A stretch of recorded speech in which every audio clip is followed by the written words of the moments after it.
Children's day ആയിട്ട് ഗാന്ധിജിയുടെ വേഷം കണ്ടു നിന്ന ആളാണ് ഈ പനിയും പിടിച്ച് തലകുത്തി കിടക്കുന്നത്. ഞങ്ങളുടെ വീട്ടിൽ ആർക്കെങ്കിലും പനി പയറുള്ളപ്പോൾ മാത്രം തലമുക്കാറുള്ള സാധനമാണ് ഈ കഞ്ഞിയും പയറും. കാരണവന്മാര് പറഞ്ഞിട്ടുണ്ട് പനി വന്നാൽ കഞ്ഞി കുടിക്കണമെന്ന്. ആ ആചാരം നമ്മളായിട്ട് തെറ്റിക്കണ്ട. പിന്നെ ഒന്നും നോക്കിയാൽ കുറച്ച് അരിയും പയറും എല്ലാം കൂടെ വാരി കുക്കറിലിട്ടിട്ട് നേരെ ഗ്യാസിലോട്ട് കയറ്റിട്ടുണ്ട്. ചെയ്തിട്ട് രാവിലെ തന്നെ ഇവിടെ അലമ്പുകളുടെ കോശാത്രമായിട്ട് എണീറ്റിട്ടുണ്ടേ.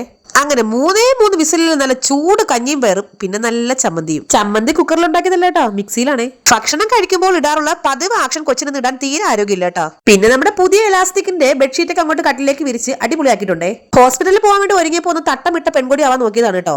ഞാൻ ഇട്ടിരിക്കുന്ന ഈ സൽവാർ കാലിക്കറ്റിലുള്ള ഒരു ഓൺലൈൻ സ്റ്റോറായ സൗബത്ത് കളക്ഷനിൽ അയച്ചതാണ്. നമുക്ക് ഈ നടന്നുകൊണ്ട് ഉറങ്ങാന്നൊക്കെ പറയണില്ലേ, അയ്യോ അത്രയും സോഫ്റ്റ് മെറ്റീരിയൽ കേട്ടോ. ഇട്ട അപ്പത്തിന് ഉറക്കം വരും. ഇപ്രാവശ്യം എന്റെ മോന് വന്നേക്കുന്ന പനി ഒരു 1.5 പനിയാണ് കേട്ടോ. വെള്ളരി വെട്ടുന്ന മാതിരിയുള്ള ചുമയും. ഞങ്ങളുടെ വീട്ടിലെ വിമാനമായ ഓട്ടോറിക്ഷ ഇപ്പൊ ഹോസ്പിറ്റലിലേക്ക് മാത്രമേ ലാൻഡ് ചെയ്യാറുള്ളൂ.